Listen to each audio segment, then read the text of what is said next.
you see this hunter 𝘾𝙝𝙤𝙤, very angry. He got he hunt nothing the whole morning, right? So on his way back, and he saw monks again.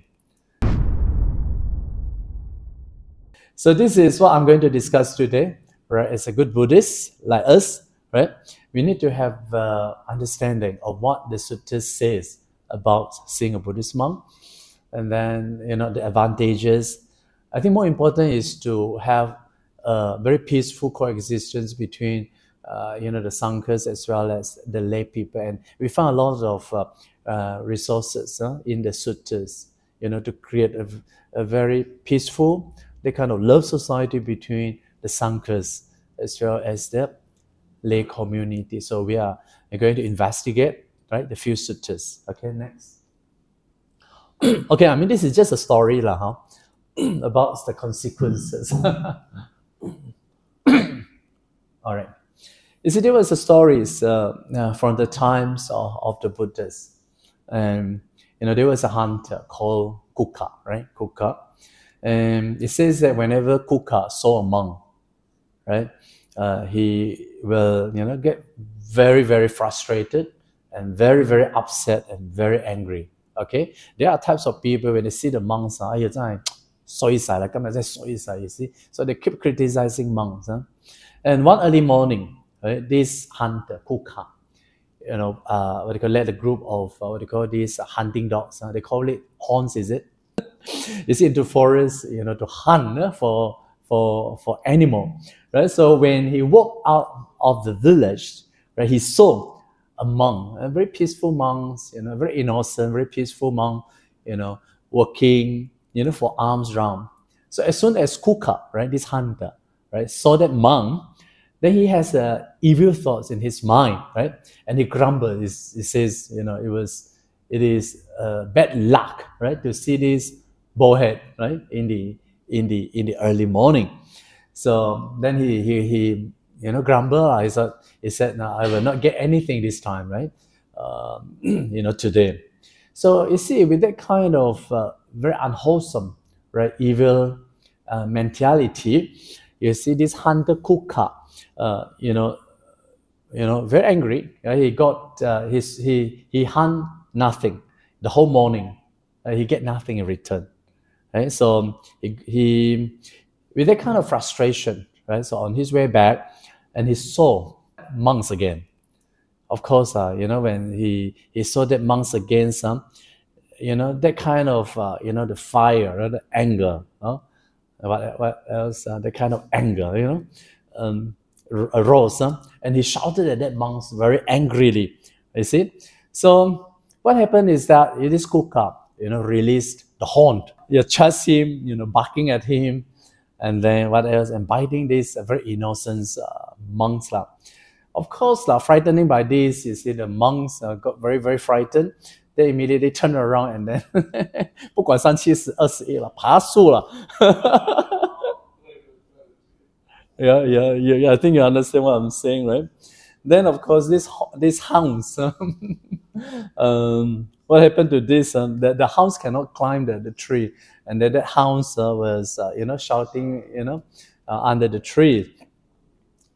Then that monks, what happens? The monks was very frightened, up the tree, and then this 𝘾𝙝𝙤𝙤, right, the hunter 𝘾𝙝𝙤𝙤, right, he walked under the tree, and then he used the arrow, the arrow, pop, what do you call?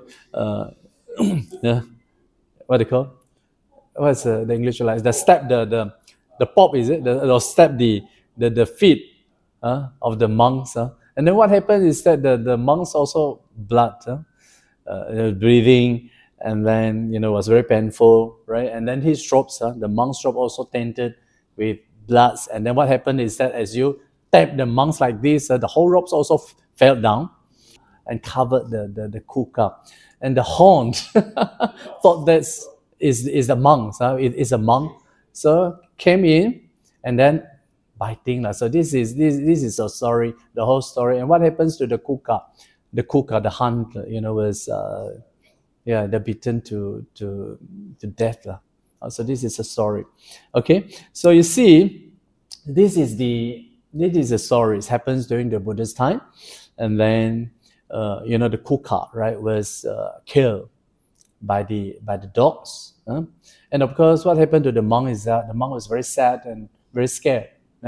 So wondering whether should he responsible, you know, for the death of the kuka, right?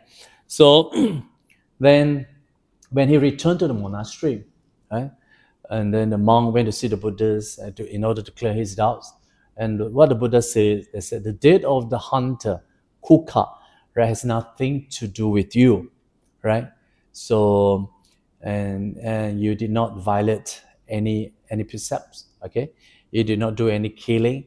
So the Buddha says, in fact, he himself, kuka, you know, has to experience his own evil consequences. This is the direct consequence. It's immediate consequences. Having that kind of evil thoughts, you know, want to kill the Buddhist monk, end up he was killed, right? So you shouldn't be responsible for the death of the kuka, right? So now I'm saying that the monk is not the monsters. It's not the yakka. You know what is yakka, right? I don't know. I've never seen, but I saw in the pictures, okay? If people look at monks with that kind of colored eyes, it's really a pity, isn't it? Yeah, because of the misunderstanding. It's really a pity. So we should have, especially for Buddhists, we should have that kind of mentality. 看到 monks 真正欢喜啦 to promote Buddhist monk. Because it's very rare to see the Buddhist monks. Don't have that kind of evil thoughts. You call the monks, it's bad luck today. No. You should have that kind of wholesome thought, you know, seeing a Buddhist monk, it's indeed a blessing. It brings luck to you today. In order to get rid of, you know, the wrong understanding, the wrong knowledge and wrong views about the Buddhist monk, that's why in the sutras the Buddha said, right, seeing a Buddhist monk is a blessing. You see, during the Buddha's times, there were two main traditions. You have the Brahmana tradition and then the Samana tradition. Brahmana means Poloman, or Samana means Sama. So you have these two main traditions. And then there are differences, differences between these two traditions. Okay, I mean, this is just a general understanding. And for the Samana ascetics, Samanas, they are very much opposed to the Brahmanism, right? And because Samana opposed to the authorities of the Vedas, you know these Vedas, okay? Vedas mean everything created by God, right? God created us, right? And then even the caste also created by the God also into these four main castes, right? You have the caste of the Brahmin, caste of Sastriya, caste of Vaishya, and the caste of Sudra, right? So everything, so the Brahman, so the Samanas, they oppose to these authorities of the Vedas, okay? And of course, the Samanas also oppose to the concept of the Creator God.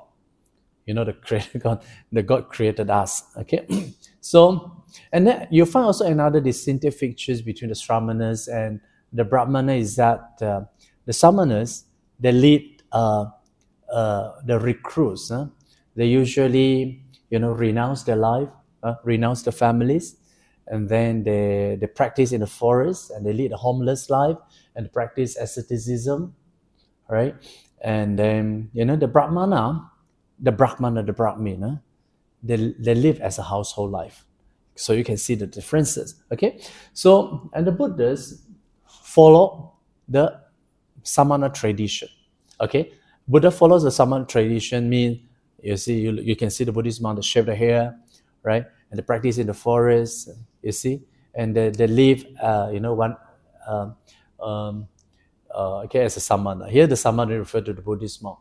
And we know that the Buddhas, while he was striving for enlightenment, he learned from many great Samana at that time, right?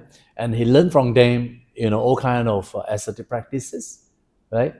And then it says in the sutras, you know, he was fasting until nearly to death of starvation. I mean, this is the stories or in the suttas.